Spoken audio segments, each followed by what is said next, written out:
Dobar vam dan, dragi moji, dobrodošli na još jedan YouTube video. Danas vam želim objasniti, počelo se pisati po raznim portalima, medijima, ali i voditi diskusije među ljudima, jesu li parfemi štetni, odnosno opasni za zdravlje, za ljudsko zdravlje. Tako da ću vam u ovom videu objasniti, kada netko kaže parfem je štetan ili opasan za ljudsko zdravlje, što se točno pod time misli. Pa krenimo.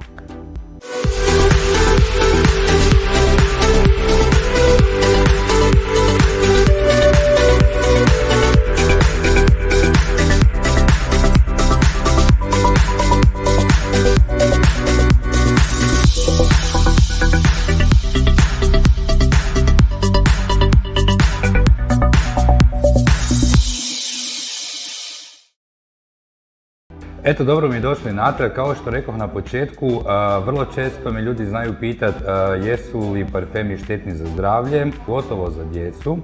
I ono što vam ja mogu reći odmah na početku, a to je da, parfemi potencijalno mogu biti opasni za zdravlje.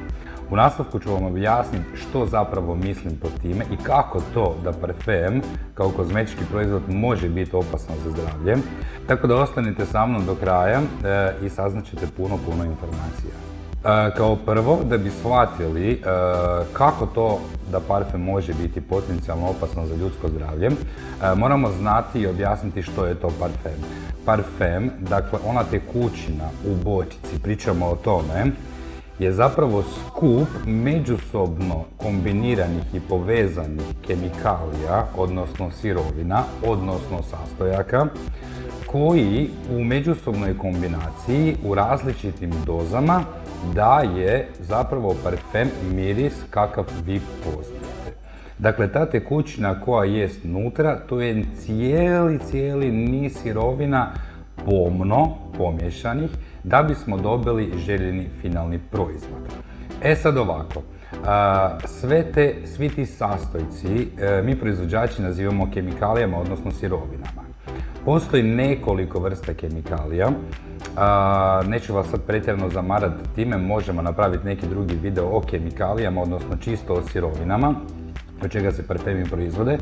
Međutim, sa njima treba baratati oprezno. Svaka sirovina koja se nalazi u parfemu jeste ispitana, jeste sigurna za zdravlje i jest, mi proizvođači u svaku tu sirovinu dobivamo i određenu dokumentaciju gdje nam je točno navedeno koje su maksimalne doze.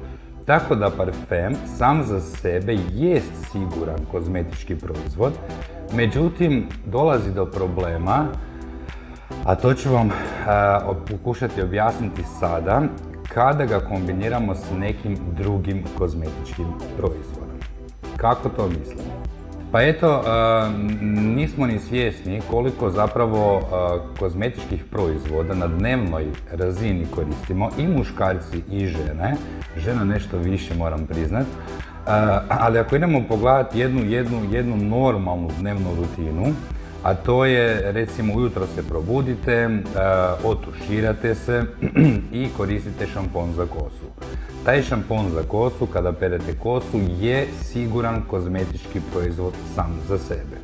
Međutim, vi perete kosu, onda splavite tu kosu, pjena i šampon vam pada po tijelu, po vratu, po licu, i vi ga naravno to isperete. Nakon toga stavljate, oni koji mogu i imaju prilike za to, regenerator, koji je isto siguran kozmetički proizvod sam za sebe. Međutim, moramo sad već gledati da smo mi na svoju kosu u roku od nekoliko minuta stavili već 2 kozmetička proizvoda na svoju kosu, odnosno na kožu, odnosno na tijeme, koje isto tako apsorbira različite kemikalije, odnosno sirovine u naše tijelo, u naš organizam. Nakon toga, ako koristimo gelova za tuširanje ili sapune, isto tako to je opet treći kozmetički proizvod. Nakon što se otuširamo, obrišemo, osušimo, stavljamo na sebe body milk ili mlijeko za tijelo, ili pogotovo ako imamo nekakav tretman lica gdje Žene prvo stavljaju kremu za lice hidratantnu, pa onda primer, pa kompletan make-up, dakle od pudra i dekorativne kozmetike i tako dalje.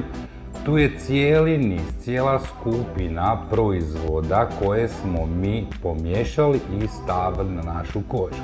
Čim smo stavili na našu kožu, to znači da se dio tih sirovina, dio tih sastojaka može i sigurno hoće upiti u kožu, odnosno unijet ćemo ga u organizam.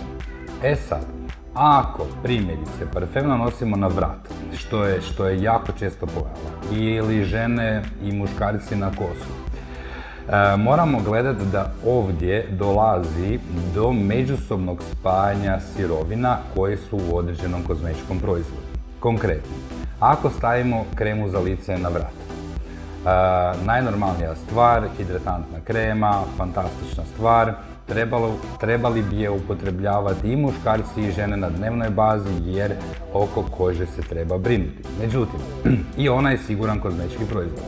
Međutim, kada na kremu, na područje gdje smo nanijeli kremu, nanesemo kasnije i parfem koji ima svoj sastav, koji je napravljen, proizveden od svojih sirovina, neizbježno je da te dvije vrste proizvoda dođu u nekakvu poveznicu, nekakvo povezivanje.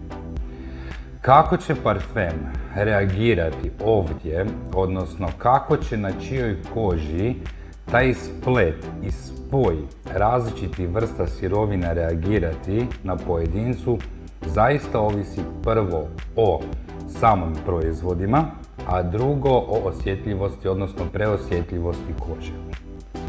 Može se desiti, često mi ljudi znaju reći dobio sam ili dobila sam iritaciju na koži zbog toga i toga, ali samo na tom i tom području. Da, moramo gledat jesmo li na to područje prije nanošenja parfema nanijeli neki drugi kozmetički proizvod, tako da ne bi došlo